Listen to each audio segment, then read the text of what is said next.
금요일은 세계와 K, 세계 속의 한국이라는 뜻이죠. 문희정 평론가님, 알파고 신하씨 기자님 나오셨습니다. 안녕하세요. 안녕하십니까. 네, 안녕하세요. 제가 이게 국제정치 이런 걸 재밌어 하거든요. 네. 공부가 되네요. 네, 네.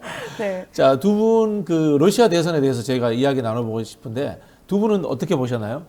먼저 우리 문소정 네. 기자님부터. 예. 네. 아니, 저는 사실 이건 원래 약간 예상됐던 결과잖아요. 네네네네. 그래서 저는 사실 이게 뭐 특별한 일은 아니었다라고 생각을 하는데, 다만 이번에 조금 눈여겨봐야 할 부분은 뭐냐면, 원래는 이제 하루였던 투표 기간이 3일로 늘어났고요. 우크라이나 내 점령 영토인 18%, 그 4개 주에서도 선거가 강압적으로 이루어졌었죠. 그런 부분들, 그리고 뭐 투명 투표함이 나왔다, 뭐 이런 부분들 얘기할 수 있겠고, 사실은 푸틴은 자기가 당연히 당선이 되는 거지만 중요했던 건 높은 투표율과 그리고 압도적인 지지율로 당선되는 걸 굉장히 원했고요. 여기에 초점이 맞춰져 가지고 철저하게 이번에 압도적인 투표율, 압도적인 지지율로 당선이 됐다라는 그림을 굉장히 잘 만들어냈습니다. 근데 뭐 역대 역사상 가장 뭐 불투명한 선거 이런 얘기들 나오고 있는데, 이미 푸틴이 집권하면서부터 투명성이라는 거는 사라진 지 오래고요. 처음보다는 지금이 훨씬 점점 그 선거를 한 번씩 치를 때마다 푸틴에 대한 지지율이 굉장히 높게 나오고 있거든요. 그건 뭐다? 푸틴이 잘 만들어가고 있다. 그리고 굉장히 잘 장악을 하고 있다라는 걸 방증하는 그런 사례라고 봅니다. 저는 그래서 이미 언론이 다 기울어져 있고 푸틴에 대한 어떤 칭송만 나오고 있는 그런 언론 환경 상황에서, 그리고 또 러시아 국민들 입장에서는 여전히 그 푸틴을 위시로 해서 그 냉전 체제에서의 강대국이었던 소련 시절을 그리워하는 사람들이 많이 남아 있고, 그 시절을 기억하는 사람들이 많은 상황에서는 푸틴의 굳건함은 계속될 거다. 그리고 그걸 제대로 보여줬고 제대로 전 세계에 입증한 그런 선거다, 이렇게 보여집니다. 짜르 체제의 완성이네요. 자, 우리 신하씨 기자님은 또 튀르키예 국적이시죠? 아니요, 저 한국 사람이에요. 알파고로 가시면 더 좋을 것 죄송합니다. 같아요. 네. 아니, 괜찮아요. 네. 어떻게 보셨습니까? 선생님, 일단은 그 한국에서 제가 이제 저도 이제 너튜브 활동하고 있는데요. 알파고 지식 램프라는 채널에서 거기서도 이제 시청자분들이 어차피 결과가 뻔한데 이 선거에 대한 의미가 뭐가 있겠어라고 하셨는데, 이거 너무나 민주주의의 맛에 취하는 한국인의 생각이고요. 이 선거는 러시아뿐만 아니고 유럽에서는 엄청난 의미를 가지고 있어서, 왜냐하면 러시아가 처음으로 자기 땅이 아닌 땅에서 자기 나라랑 관련된 대선을 실시했어요.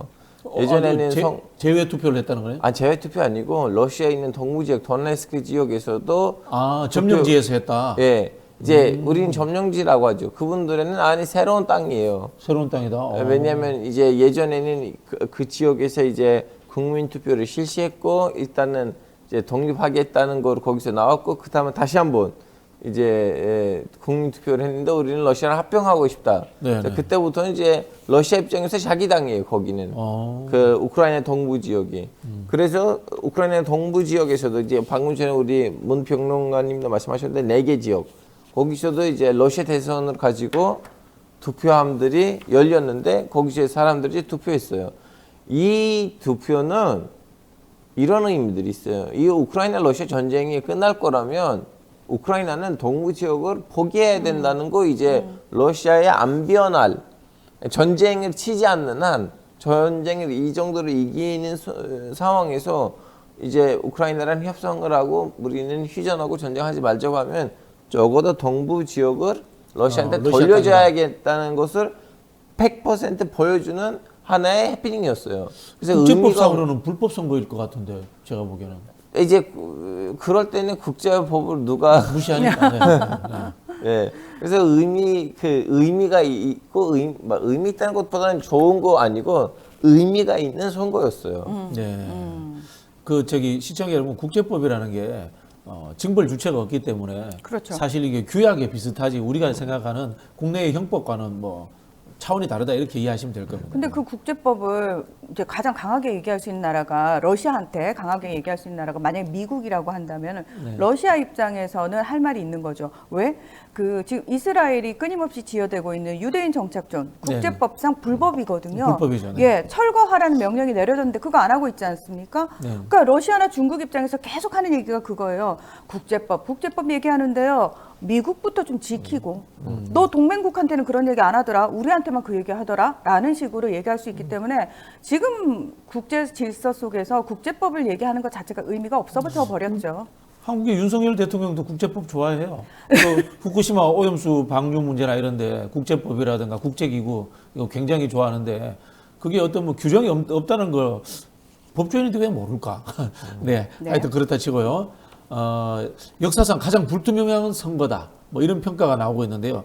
과정에 뭐 부정선거라든가 이런 뭐 불투명한 요소들이 많았던 모양이죠. 뭐 가장 불투명하다는 것보다는 어디야 한국 선거랑 비교해서 불투명했다는 거야? 아니면 러시아 선거를 가지고 원래 불투명한 나라다 이런 아니, 느낌인데 지금. 아니 근데 이걸 우리가 알아야 돼요. 지금 일단 우리는 러시아에서 국민 여론을 하지 못한다는 거 하나의 팩트인데 그래도 러시아 이제 디폴트 러시아 사람들이랑 얘기를 하면 이제 그분들의 어느 정도 반미 성향이 있거든요. 그래서 네네. 그 반미 성향이 푸틴을 통해서 이제 만족됐기 때문에 오케이 뭐 불투명 선거다. 근데 진짜 투명한 선거라면 푸틴이 몇 퍼센트 딸 것 같아요? 그래도 50% 넘게 그렇죠. 얻었을 것 그래도 같은데. 50% 넘는 것에 푸틴이 좀 약간 정치 안정화를 위해서 어느 정도 장난을 치는 거지. 민주주의적인 투표라도 푸틴이 이겨요. 네. 더더욱 우크라이나 전쟁을 통해서 더 이게 왜 그러냐면요. 러시아 국민이 푸틴에 대한 지지율하고 러시아 사람들이 우크라이나에 대한 반감이 특히 우크라이나 동부 지역에 대한 그 야심이라고 해야 되는지 모르겠는데 왜냐면 그 사람들 입장에는 그 땅이 우리 거였는데 소련 때는 우리는 바보처럼 우크라이나이라는 행정 자치단체 위에다가 우리는 넣었는데 형제라고 생각하고 오케이 뭐 가지고 가라고 했는데 뭐야 우크라이나 이렇게 배신한다고? 그럼 땅을 돌려줘. 이 생각이 러시아 사람들의 이 생각을 지지하는 러시아 사람들 비율이 푸틴을 지지하는 비율보다 훨씬 더 높아요. 그래서 전쟁 때는 푸틴에 대한 지지율이 올라갔을 거라고 저도 봐요. 느낌이 이런 느낌이 드네요. 독일 국민들이 투표로 히틀러를 뽑았거든요. 그렇죠. 결국은 히틀러의 이제 게르만 민족주의. 지금 푸틴은 이제 슬라브 민족주의. 그렇죠. 외부적으로 봤을 때는 이제 쇼비니즘, 민족주의 이런 것들에 거의 좀 세뇌되고 동화되어 가는 과정이다. 이렇게 막 느껴지네요. 그죠? 왜냐면은 지금 그 왜 소련이 해체된 게 1991년이잖아요. 그렇죠. 네네. 그러니까 얼마 안 됐다니까요. 저는 그때 어려서 기억이 없습니다. 죄송합니다. 아주 아동이었어 제가. 예, 죄송합니다. 네. 저도 고등학생이었는데 기억이 그렇습니까? 나거든요. 네. 저만 기억하나요? 예. 자, 그러면 이게 푸틴이 집권하면서 서방으로부터의 이탈 그리고 서방과의 대결 구도는 더 강화될 것이다. 이런 이야기가 나오고 있는데요. 이 중국이라든가 이 서방의 반응은 어떻습니까? 북한의 반응도 궁금하고. 자, 일단 그 푸틴이 그 승리가 뭐 예정돼 있었지만 어쨌든 확정되자마자 중국 시진핑 국가주석을 비롯해서 뭐 튀르키예 그리고 이란, 북한, 베네수엘라 심지어 중동의 대표적인 친미 국가였던 사우디아라비아까지 다 일제히 환영해 그리고 축하의 메시지를 냈거든요. 뭐 인도 모디 총리도 마찬가지고 그 반서방 연대가 강화될 거다라고 얘기를 했는데 사실은 이 반서방 연대라는 게 실체가 없는 게 뭐냐면은 우크라이나 침공 이후에 미국을 위시해서 서방 국가가 대러시아 제재를 했다라고 우리가 계속 얘기를 하고 있어요. 명목상 거기에 우리나라도 참여를 하고 있죠. 그래서 비우호국으로 러시아로부터 지정을 당하기도 했고 간첩 혐의로 한국인이 체포되는 그런 상황까지 갔는데 중요한 거는 유럽과 미국이 똘똘 뭉쳐가지고 러시아 제재를 하는 것처럼 보였지만 물밑에서는 러시아로부터 수입은 계속 하고 있었던 상황이고요. 그 관계가 완전히 끊어진 적은 단 한 번도 없습니다. 그리고 심지어 중국이 완벽하게 러시아와 그 공조를 맞추면서 글로벌 사우스라고 하는 그 흔히 말해서 제3세계 국가들도 똘똘 뭉쳐가지고 더 이상 예전에 미국 주도화의 국제 질서에만 순응하는 모습 아니었거든요. 브릭스라든지 또는 그 상하이 협력기구 이런 것들을 통해 가지고 러시아와 중국과 협력하는 모습 굉장히 많이 보였고, 인도 같은 경우에도 러시아의 싼 원유라든지 천연가스 도입해가지고 경제 성장 엄청 했기 때문에 인도도 엄청나게 러시아와 친밀한 나라가 돼버렸어요. 인도가 이번에 제일 덕을 봤다고 하더라고요. 그 저기 뭐 맞습니다. 곡식 밀 수입을 해야 되는데 밀 가격도 폭락하고. 그렇습니다. 예. 그래서 사실은 반서방 연대라는 게 결국은 미국이 강압적으로 우리 말 들어라고 하는 그 목소리에 반대쪽에 있는 사람들 또는 반대쪽에 있는 나라들이라고 얘기를 하는데, 그 나라들 거의 없었다. 실제 없었고, 지금 이제 러시아가 푸틴의 집권 체제 하에 안정적으로 계속 간다라는 게 전 세계에 확인을 시켜주지 않았습니까? 자, 이렇게 되면 뭐다? 기존에 우리가 중국, 러시아, 인도 이런 나라들과 함께 발맞춰가지고 그래 우리나라의 이익을 추구해야 되는 우리의 외교 정책이 맞았어라고 생각하는 나라들이 이제 굉장히 많아질 거고요. 자, 이렇게 되면 결국은 미국의 힘은 점점 빠지고 있는 거다. 그리고 중동이라든지 아프리카라든지 미국의 힘이 빠지고 있는 그 빈 곳을 러시아와 중국이 채워나가고 있는 상황에서 그 목소리는, 그 힘은 더 강력해질 것이다. 이런 것들을 우리가 엿볼 수 있는 거죠. 우리 문평론가님은 개인의 호불호는 아니고 객관적 이제 상황을 말씀하시는 거죠? 그럼요. 예. 네, 아니, 알겠습니다.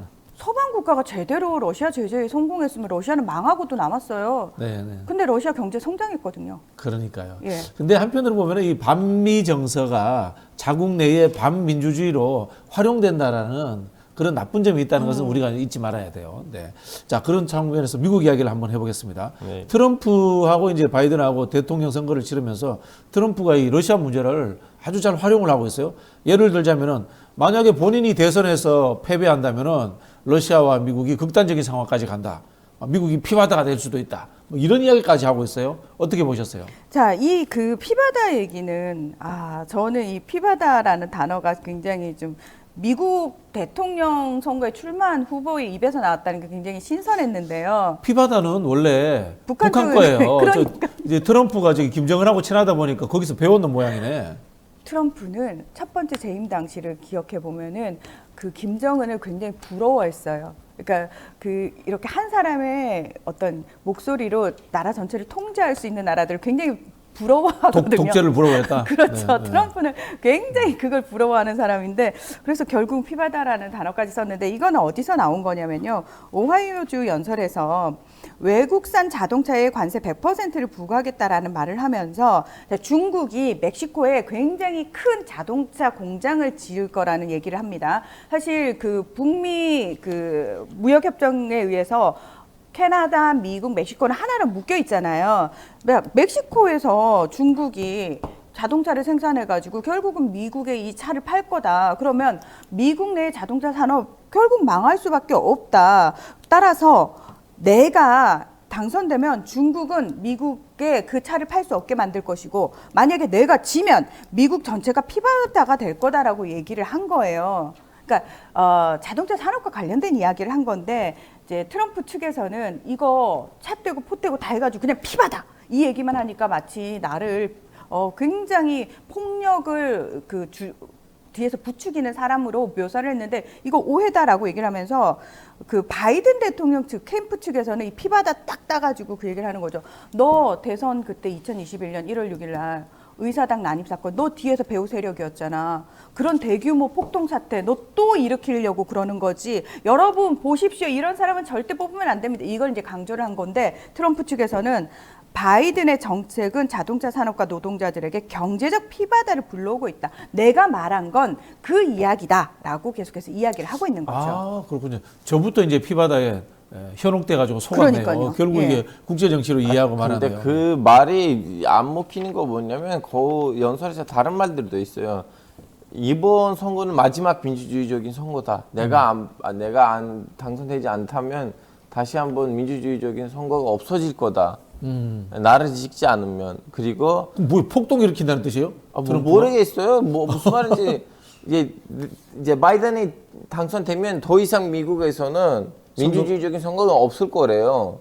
나를 지켜야지 계속 민주주의가 계속 된다는 거고, 그리고 나를 안 찍어주면 이제 나라가 망할 것이다, 아수라장이 될 것이다, 이렇게 협박을 했고, 그리고 한 가지 더 이 말했어요. 그날 그 폭동을 일으켰던 애들, 그 사람들은 잘못이 없었다. 잘못이 없다. 아, 그럼 뭐예요? 그 대통령 되자마자 제일 첫 번째 할 일이 사면을 줄 거 아니에요. 지금 그 사람들 중에서 사면시키겠죠, 네. 체포되고 벌을 받은 사람들이 있는데, 그리고 또 한 가지 더 했던 말이 뭐냐면, 이제 그 사람들의 사명감을 줄 건데, 이런 행태들을 보니까 그 말은 좀 약간 쉽게 뱉어내서 좀 신경 안 써야겠다고 사람들이 얘기를 하는데, 저는 오히려 신경을 많이 써야 되는 거 아닌가라고 싶어요.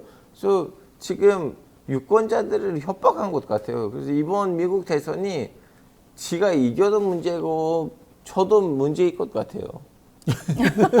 근데 트럼프가 원래 정치 아웃사이더 출신이잖아요. 네네네. 그 인기를 끌었던 이유가 뭐냐면 2016년 당시에 트럼프라는 사람은 그 이야기를 했어요. 여러분이 지금 정치인이라고 부르는 사람들은 다 기득권이다. 잘 생각해봐라. 저 사람들이 민주당, 공화당으로 나뉘어져 있긴 하지만 저들은 결국은 한 몸이다. 저들은 저들의 그 기득권을 유지하기 위한 방향으로 여러분을 속이고 있는 거다. 거기에 내가 대통령이 되면 그 카르텔을 다 무너뜨리겠다.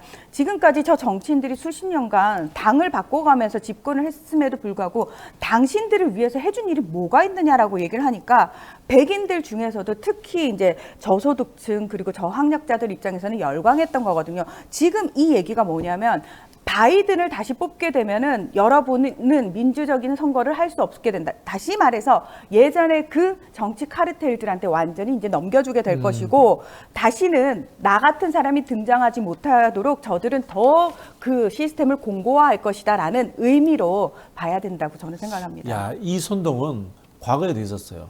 이거 똑같이 했던 사람이 있는데 무솔로니.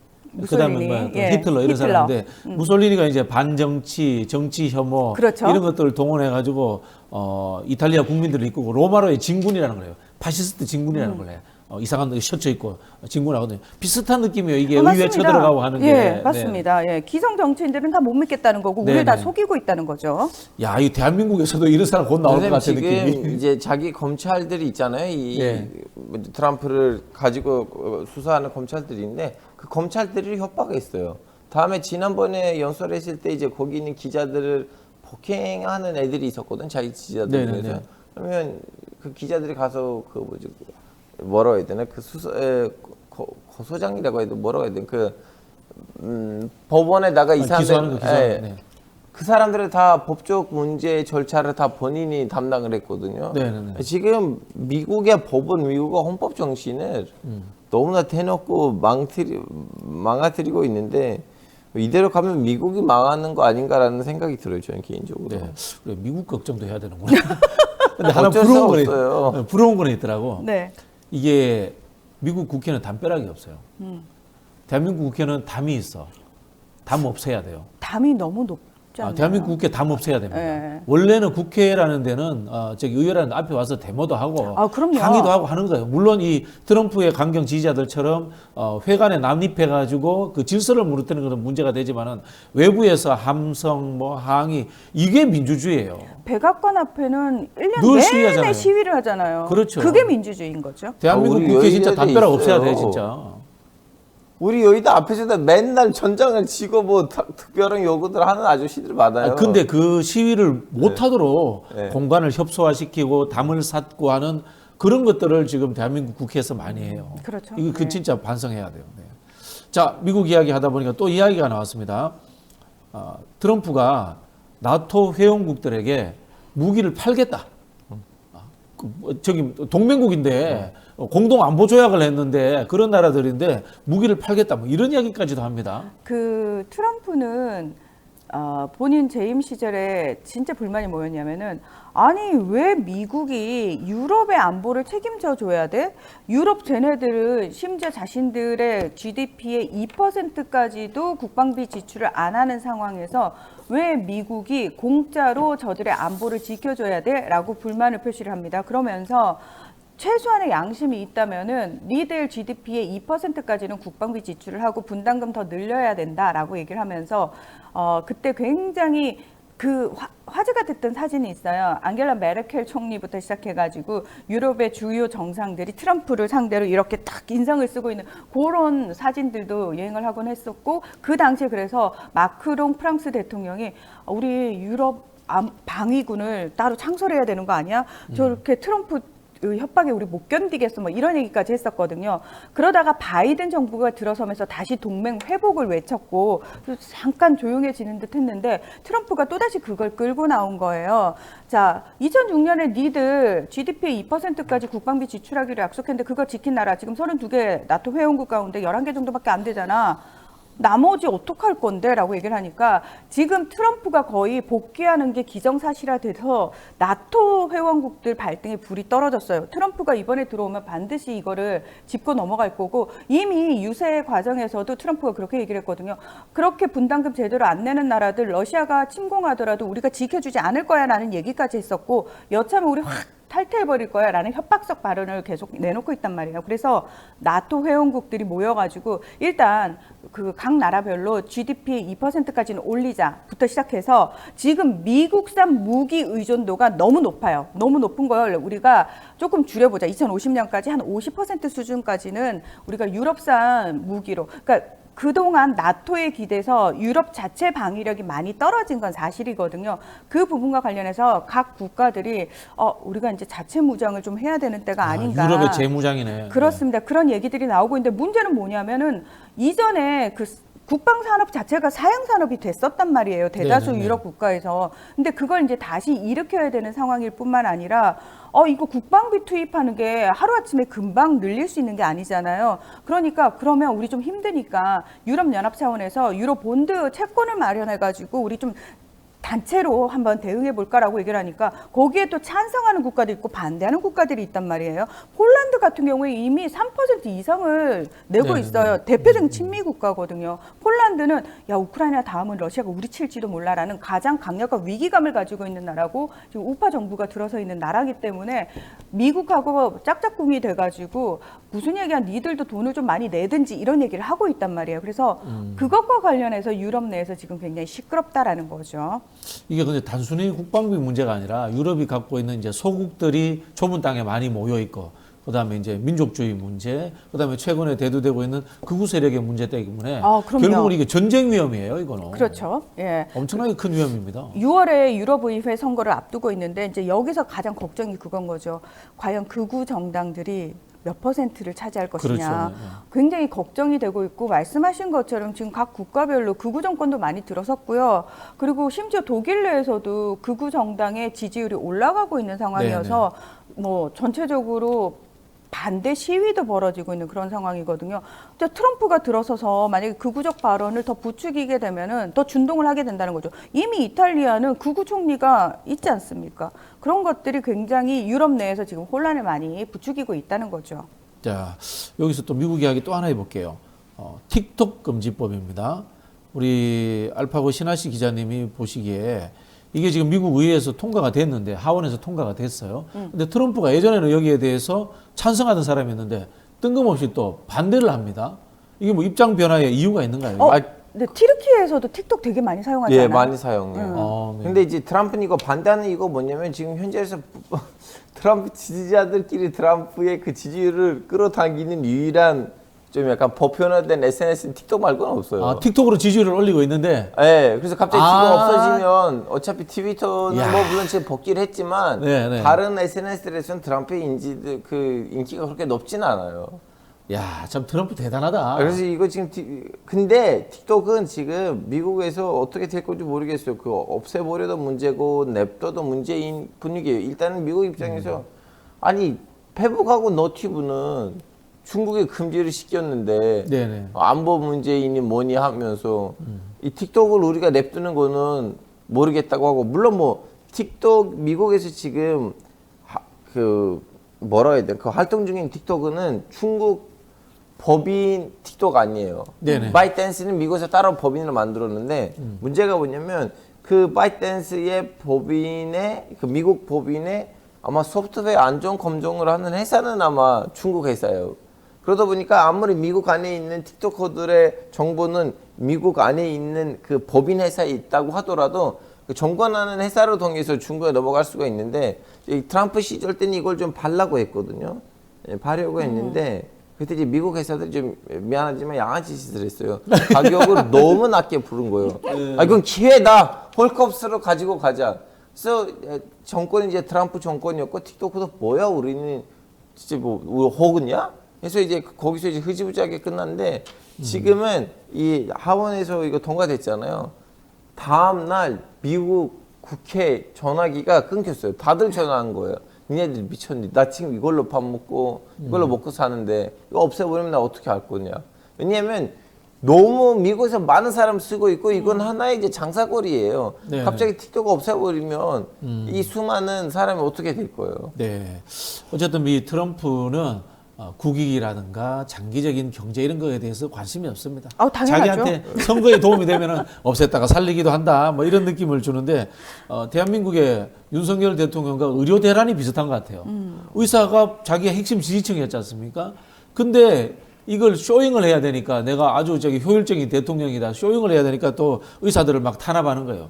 비슷한 것 같습니다. 네, 그런 느낌이 듭니다. 자, 이제 홍콩 가볼게요.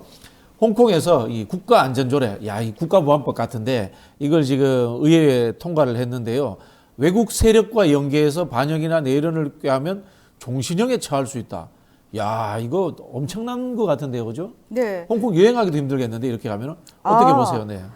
요거 같은 경우에는 이번에 새로 나온 게 아니고요. 2019년에 홍콩에서 반정부 시위가 대규모로 벌어졌던 거 혹시 기억하시나요? 네네. 그래가지고 중국 그 본토의 중앙 정부가 이 홍콩 내에다가 그 다음 해에 국가보안법이라는 거를 전인대 전국인민대표대회 거기 이름으로 만들었어요. 만들어가지고 말씀하신 것처럼 국가분열, 정권전복, 뭐 테러활동, 외세와 결탁 등 이 4개 항목의 최고 무기징역으로 다스린다라는 법을 이미 시행을 2020년부터 하고 있었습니다. 그 내용 중에 하나가 또 뭐가 있냐면은 홍콩 외의 지역에서도 그 중국에 대해서 비판적 발언을 하면은 잡혀가요. 그게 외국인일지라도. 그래서 저는 홍콩을 갈 생각이었고 가서는 안 됩니다. 못 갑니다. 저는 홍콩 비판 발언 워낙 많이 중국 발언 비판 발언 많이 해서 갈 수가 없는데 그걸 이제 홍콩이 아닌 중국 본토의 법으로 다스리니까 이게 법적으로 굉장히 논란이 되고 효력에 있어서 이거 효력이 없는 거다 이러고 계속 비판을 거니까 중국 중앙정부가 홍콩을 향해 가지고 야 니들 빨리 자체적으로 이거 입법화 시켜라고 푸시를 했다는 거죠. 그래서 그거를 그냥 입법화 시킨 홍콩 내부적으로 입법화 시킨 그 과정에 불과하고요. 이미 시행되고 있던 거고 이제 여기서 조금 눈여겨봐야 될 부분이 뭐냐면은 그 외부 세력과 연계를 했을 경우에 굉장히 가중 처벌을 하는 부분이 들어갔어요. 여기서 말하는 외부 세력. 우리네. 그렇죠. 우리 같은 사람들이네. 네. 뭐 외국 정부와 정당, 국제기구, 또 경영진이 외국 정부 희망에 따라 행동할 의무가 있는 기업 이렇게 얘기를 했는데 그냥 말씀하신 것처럼 여기 외부 세력과 결탁했는데라고 그냥 갖다 붙이면 다 규정하면 되는 거죠. 예, 그리고 뭐 예를 들자면 우리 개혁신당의 이준석 대표가 과거에 이제 홍콩 민주화 운동에 대해서 지지 발언을 했습니다. 이준석 대표하고 미팅을 해가지고 어떤 뭐 정견 발표를 한다. 그러면 또 해당될 수 있겠네요. 예, 네. 큰일 나죠. 그래서 사실은 이번에 이런 절대로 외부 세력과 결탁하지 못하게 하는 것뿐만 아니라 경찰권도 굉장히 강화했어요. 그냥 마구잡이로 붙잡아 갈 수 있을 뿐만 아니라 심지어 이번에는 어떤 내용까지 들어갔냐면 반역 모의를 알고도 신고하지 않으면 그걸 혐의를 씌워버리는 거예요. 우리 대한민국에 있었습니다. 불고지죄. 예, 맞습니다. 불고지죄. 국가보안법상의 불고지죄라고 있었습니다. 그리고 비공개 재판도 임의대로 할 수 있게 만들어놨습니다. 이야. 그러니까 코에 걸면 코걸이, 귀에 걸면 귀걸이. 잠깐 이거 어디서 많이 듣던 얘기인데 예, 익숙한 그거 네, 있죠. 예, 네. 그게 이제 홍콩에서 전반적으로 완전히 강행이 되는 거다라고 생각을 하시면 될 것 같습니다. 네, 마지막으로 일본 이야기 짧게 하고 끝을 낼게요. 네. 일본이 그래도 명색이 선진국인데 지금 감염병이네요. 병이 엄청나게 확산된다고 하는데 병 이름도 어려워요. 연쇄상구균 독성 쇼크 증후군 STSS인데 우리 알파고 신하식 기자님 이거는 상황이 어떻습니까 일본에서? 지금 378 8개 정도로 이제 집계됐는데요. 네네. 근데 이제 저희가 이거 의사들한테 물어봤어요. 이거 진짜 위험하냐? 그럼 일본에 이제 물론 갈 계획인 당분간 없긴 하지만 네네. 이 사람들이 했던 말이 뭐냐면 코로나만큼은 그렇게 위험하진 않아요. 아, 네. 그리고 이거 좀 약간 일본에서 많이 빠르게 이제 확정됐다는 이유가 안 그래도 일본이 노령화 사회이다 보니까 뭐라고 해야 되죠? 약간 이제 몸이 약하다 보니까 예, 좀 더 빠르게 예, 퍼졌다고 해요. 아, 노약자들이 많아서 그렇구나. 네. 야, 여기 또 참 저출산 고령화 문제가 나오네요. 자, 오늘 말씀은 자, 여기까지 듣도록 하겠습니다. 문희정 평론가님, 알포고 기자님, 감사합니다. 고맙습니다. 감사합니다. 감사합니다. 네.